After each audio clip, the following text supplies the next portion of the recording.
Through blood, sweat, and tears, I have managed to create a masterpiece, expressing thought, learning, creativity, and even at times complete and utter annoyance.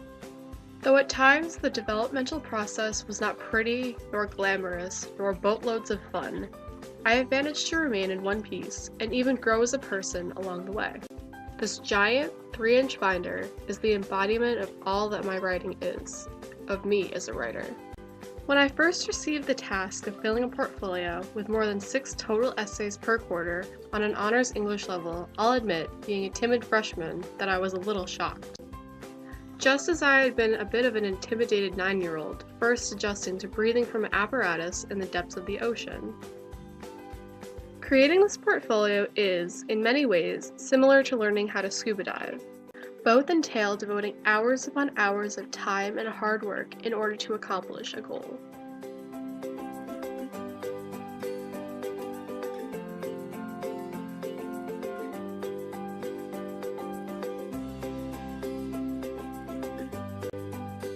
When I first began to take dive classes, I had to watch a lot of videos and oral instruction.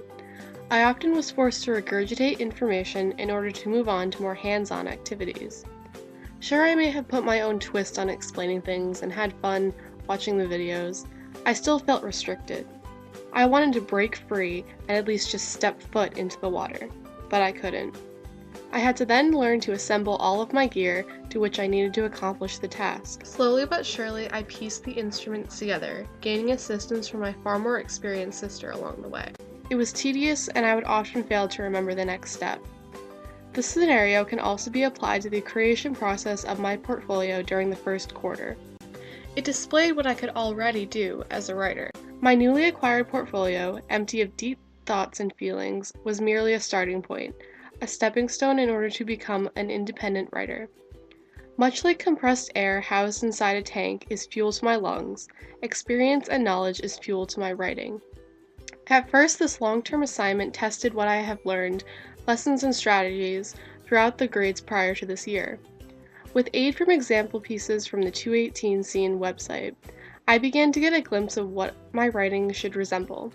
It was when I was first settling in, so to speak. My writing was messy and in need of guidance, but it also helped pave the way to the writer I was to become. I can remember my first piece of writing, to which I neatly placed inside my portfolio as part of my 6 extra essays. It was entitled Hurricane. It started off like this. The wind sounds as if giant waves are crashing into the trees. Waves that roll in every direction like water rapids. These waves break on any object that stands in their way. They move in spiral motions and constantly change velocity, slurping in and pushing out more air like the undertow of the ocean. The foliage is like seaweed, swaying back and forth in the giant bursts of wind. A cascade of raindrops drift through its currents. Millions of tiny mist droplets dance within the wind, twisting, turning, and plunging down like they are strapped to a roller coaster of complete power. In this essay, I had applied a use of imagery, which has always been one of my strong suits. This piece of writing was the first real step to becoming an independent writer. This is similar to diving into the deep training pool, which was probably my biggest step in obtaining my dive certification. It was the first time I initially used the equipment and began having a little fun. Much like with my writing piece, I really began to have fun with writing. As opposed to feeling as though my writing was a hydraulic process of precision and structure, I simply dove in. I let my fingers press delicately upon the keyboard of my laptop do the writing, my creativity as their guide. Just as I had let my fingertips graze the bottom of the pool, helping me maintain balance as my fins propel me forward.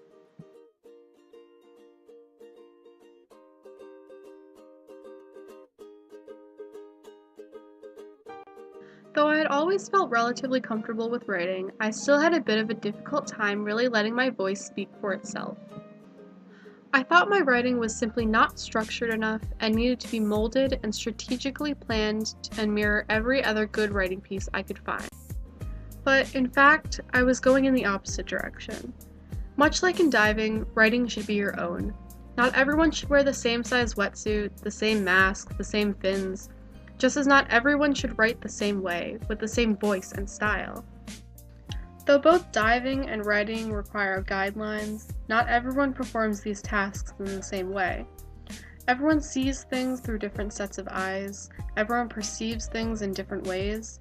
Sometimes, one must simply fall feet first into the icy depths of writing with no thought as to what lies below in order to fully experience its complexity.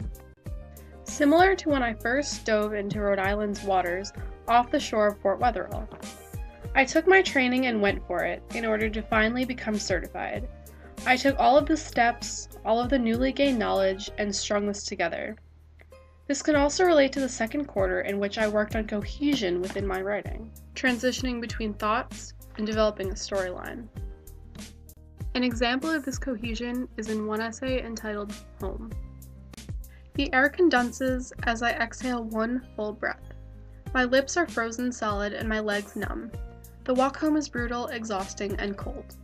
It is a crisp, clear night. The stars are as visible as ever, shining with full brilliance. As I stagger up the steep, icy cement sidewalk, I notice the faint smell of smoke, most likely emitting from the chimneys of chilly housegoers. I blow warm air into my deathly cold hands in an attempt to remain relatively warm, just so to make it home without being frostbitten. Every inch of the neighborhood is coated in a thick layer of fluffy, glistening snow, only evident from the faint light of moon and the sound of my boots crunching in the slosh. This essay has, once again, shown my creative side. But I believe I really began to take a risk when I had written the persuasive essay relating to the You're Nothing Special speech by David McCullough. In this essay, I was also working on cohesion. However, I gained a bit of a different voice, one that questioned society and our actions. It began like this. The greater part of our happiness or misery depends upon our dispositions and not upon our circumstances. Martha Washington. Oftentimes in our lives, we tend to focus on material possessions rather than true happiness and succession. This may even be more evident in our high school years. Awards, trophies, straight-A report cards, a new phone, expensive clothing, all nice things. But do they truly make us important? Are they truly something to take pride in? Will they truly bring a lifetime of prosperity? True self-fulfillment does not rely on achievements that will soon be forgotten. However, materialistic achievements are not solely present within high school. Events in our everyday life are, in fact, often glorified, like getting a great job or buying a nice house. One is not special for receiving a high school diploma, obtaining an award, or working at a high-paying job.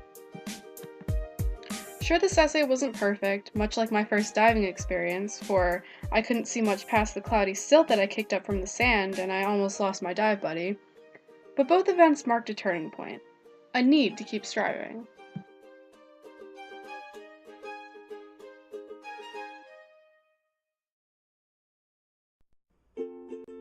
Both the third and fourth quarter have been filled with countless new writing styles and formats, like with our poetry unit and research essays. Similar to the ever-changing environments to which I choose to dive, such as off the coast of Long Island, Cape Cod, the Cayman Islands, and Bermuda. The diversity in life beneath the surface of the ocean is astounding, just as the diversity in writing is astounding as well. I can now effectively write euphrastic poems, like one about the painting entitled Automat by Edward Hopper. It starts as so. Lonely as I sit here, the feeling of warm porcelain pressed against my lips, yet it does not compare to the feeling of his lips against mine. Drinking hot chamomile, trying, desperately, to relax, calm, not to focus on harshness and pain. But I am alone. I sit here, in this dark, dull place. I hide myself, my suffering, regret, behind rosy red lips and ghost white face. I feel worthless, kicked aside, my eyes cast down, my tea and my thoughts, nothing more. I sit here, in this warm place, yet I still feel cold. And I can even write informational papers, like the one I did about the movie Forrest Gump, embodying the idea that hope and willingness can help someone overcome even the toughest of obstacles. Even managing to incorporate the quote, "Life is like a box of chocolates, you never know what you're going to get." So, as one can see, both improving upon myself as a writer and improving upon myself as a diver have been two very difficult tasks, but the outcomes have been greater than I could have ever hoped for. seaweed is always greener in somebody else's lake.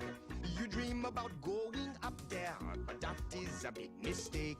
Just look at the world around you, right here on the ocean floor. Such wonderful things around you. What more are you looking for?